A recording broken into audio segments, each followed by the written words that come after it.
Hello students, welcome to my channel. Students, अब हम करेंगे कोऑर्डिनेट ज्योमेट्री के मोस्ट इंपॉर्टेंट 2 मार्क्स क्वेश्चंस जो बोर्ड के हिसाब से काफ़ी ज़्यादा इंपॉर्टेंट हैं। मैं आपके साथ वही क्वेश्चन डिस्कस करती हूँ जो बोर्ड में काफ़ी बार आ चुके हैं और बोर्ड के पॉइंट ऑफ व्यू से काफ़ी ज़्यादा इंपॉर्टेंट हैं। So let's start most important 2 marks questions of coordinate geometry. So first question is, find a relation between x and y such that the point pxy is equidistant from the points a 1, 4 and b -1, 2। ये आपके पास points दिए हैं, आपको इसमें equidistance point निकालना है। So points are equidistance, that means आपके पास जो पॉइंट अगर आप p ले रहे हो, सो इक्विडिस्टेंस है, that means P A equal to P B. So distance formula के साथ उसकी वैल्यूज बनी अंडर द रूट x-1 का होल स्क्वायर प्लस y-4 का होल स्क्वायर इक्वल टू, यहां से बना x, ये माइनस है सो -1 बन जाएगा +1। सो x +1 का होल स्क्वायर प्लस y-2 का होल स्क्वायर, डिस्टेंस फॉर्मूला लगाया जी। अब आप a माइनस बी का होल स्क्वायर की वैल्यू निकालेंगे तो बनेगा a² + b² -2ab। सो x² + 1² -2x, यहाँ से बना y² + 16 -8y is equal to, यहाँ पे a प्लस बी का होल स्क्वायर का फॉर्मूला x² + 1 + 2x और यहाँ पे a माइनस बी का, सो y² + 4 -4y। सो यहाँ से y² x² दोनों तरफ से कट गए क्योंकि दोनों पॉजिटिव साइंस के थे, तो ये आपके पास कट आउट हो गए। सो ये आपके पास बचा -2x -8y और इधर से ये टर्म इधर आके माइनस हो जाएगी, सो -2x और ये बना +4y और ये प्लस होके 1 और 16 17 बन गए, +16 और ये 4 और ये 1 और 4 आपके पास बना 5, तो इधर आके हो गया -5 इक्वल टू 0। सो सॉल्व करके आपके पास बना -4x -4y + 12 is equal to 0। So common चीज को आपने कट कर दिया तो it becomes x + y -3 equal to 0। This is the required relation. Now second question is, find the value of y for which the distance between the points 3, -1 and b 11 by y is 10 units। आपको find the value of y करना है जिसमें आपके पास a और b की values दी हैं 10 units तक। सो अगर आपके पास ए बी की वैल्यू जो है वो है 10 यूनिट्स, सो ए बी की वैल्यू हम निकाल लेंगे बाय यूजिंग डिस्टेंस फॉर्मूला, तो ये बनेगा under the root 11 - 3 plus y minus minus हो जाएगा प्लस, तो y + 1 का whole square equal to 10। So it becomes 8² + y² + 1 + 2y equal to 10 under the root. सो ये आपके पास बना 64 + 1 plus y² + 2y equal to 100, क्योंकि ये अंडर द रूट इधर आके स्क्वायर बन गया तो 10 का स्क्वायर कितना होता है 100। अब आपने इसको सॉल्व कर लिया, सो इट बिकम्स 65 और ये माइनस करके कितना बन जाएगा 35। So x² + 2y y² + 2y -35 is equal to 0।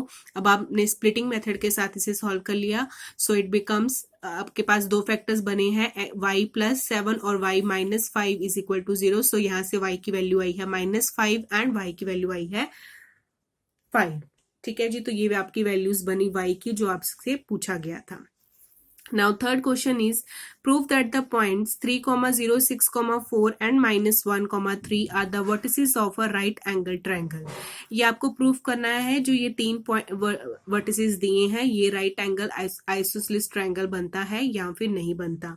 So as you know, isosceles triangle is that जिसकी दो साइड्स जो हैं वो क्या होती हैं इक्वल, और राइट ट्रायंगल इज दैट जो आपका पाइथागोरस थ्योरम को फॉलो करे। सो उसके लिए आपको इनका डिस्टेंस पता होना चाहिए, तो ही आप इसमें बता सकते हैं कि राइट एंगल आइसोसेलेस होगा कि नहीं।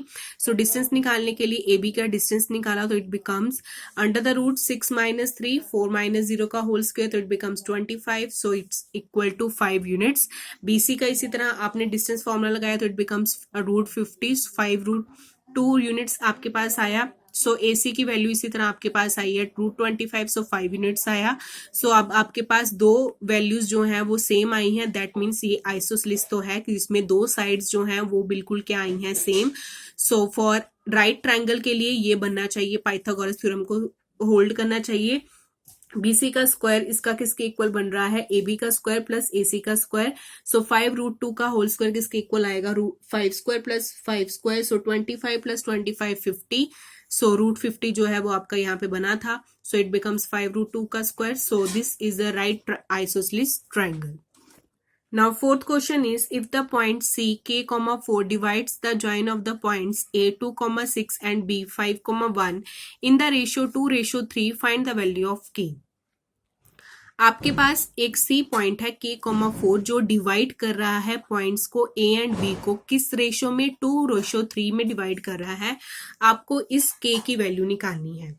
सो यूजिंग सेक्शन फॉर्मूला, जो रेशो वाला फॉर्मूले से आप निकाल लेंगे x और y की वैल्यू, जो किसके इक्वल होगी, सी पॉइंट के इक्वल होगी। सो वहां से आपके पास k की वैल्यू आ जाएगी। सो यूजिंग सेक्शन फॉर्मूला हम x एंड y की वैल्यू निकालेंगे। सो x की वैल्यू होती है mx2 plus nx1 upon m plus n।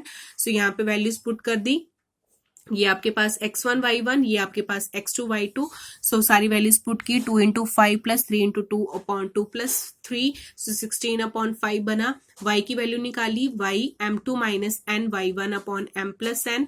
So अब आप वैल्यूज पुट करोगे तो 2 into 1 plus 3 into 6 upon 2 plus 5। So 20 upon 5 that is 4 आपके पास वैल्यू आई। अब जो ये वैल्यू आई है वो किसके इक्वल है, k, 4 के इक्वल है, क्योंकि उन्होंने कहा है कि ये जो पॉइंट है इसको डिवाइड कर रहा है। सो दैट मीन्स जो अब आपने सेक्शन फॉर्मूला से इसकी वैल्यू निकाली है वो इस पॉइंट के इक्वल है।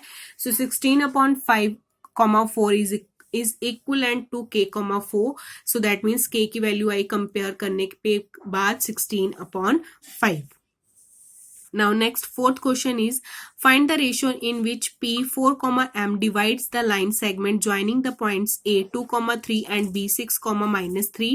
Hence find the M। पहले आपको रेशो फाइंड आउट करनी है, उसके बाद आपको M की वैल्यू फाइंड आउट करनी है। सो आपको पहले रेशो फाइंड आउट करने के लिए, सो आपको रेशो लेट कर ली हमने, ML, N रेशो लेट कर ली। अब यूजिंग सेक्शन फॉर्मूला हम रेशो निकालेंगे। एक x की वैल्यू आपको गिवन है कितनी, 4। इस m की वैल्यू निकालनी है। सो जब हम सेक्शन फॉर्मूला लगाएंगे तो हम x की वैल्यू क्या यूज करेंगे, 4 यूज करेंगे, ताकि हमें रेशो का पता हो सके। सो जो x की वैल्यू है वो हमने 4 यूज कर ली। So 4 equal to l x2 plus n x1 upon l plus n। ठीक है जी, इसकी वैल्यू निकालनी है आपको। सो x2 की वैल्यू आएगी आपके पास 6 और x1 की वैल्यू आएगी 2। सो हमने पुट कर दी यहाँ पे l into 6 plus n into 2 upon l plus n। So अब क्रॉस मल्टीप्लाई करते हैं तो it becomes 4l plus 4n is equal to 6l plus 2n। So अब n टर्म्स एक तरफ, l टर्म्स एक तरफ। सो यहाँ से बना l upon n is equal to 1 upon 1। So 1:1 आपके पास आंसर आया है। आगे आपको निकालनी है m की वैल्यू। यहाँ पे लिखा है कि जो P पॉइंट है वो डिवाइड कर रहा है line segment A and B को। दैट मीन्स P जो है 1:1 में डिवाइड किया। ठीक है, 1:1 में डिवाइड किया मतलब वो उसका क्या बना है, बिल्कुल इक्वल उसने डिवाइड किया है। दैट मीन्स P आपका क्या बना, mid point of A and B। सो आप मिड पॉइंट वाला फॉर्मूला लगा सकते हो। सो ये जो आपके पास ये x की वैल्यू है, ये y की वैल्यू है। सो ये y किसके इक्वल आएगा, मिड पॉइंट का फॉर्मूला होता है y का y1 plus y2 divided by 2। ठीक है जी, मिड पॉइंट का ये फॉर्मूला होता है, तो वही हम फॉर्मूला लगाएंगे। m is equal to y1 plus y2 upon 2 that is 3 minus 3 upon 2। वहां से बना आपके पास 0। सो m की वैल्यू आपके पास आई है जी 0। Now next sixth question is, find the area of triangle ABC whose vertices are A 10, -6, B की वैल्यू है 2, 5 एंड C की वैल्यू है -1, 3। एरिया ऑफ ट्राइंगल निकालने के लिए कहा है और आपको 3 वर्टिसेस की वैल्यू दी है। So using area of triangle formula that is 1/2 mod x1। अगर यहाँ पे 1x1 है तो यहाँ पे 2, 3 आएगा, y2 minus y3 plus x2, x1, x2, x3 लिख दिया। फिर यहाँ पे x2 है तो यहाँ पे आएगा y3, y1, 2, 3, 1। फिर यहाँ पे अगर 3 है तो यहाँ पे बना 1 and 2। So y1 minus y2। अब सारी वैल्यूज अब आपने पुट कर देनी है।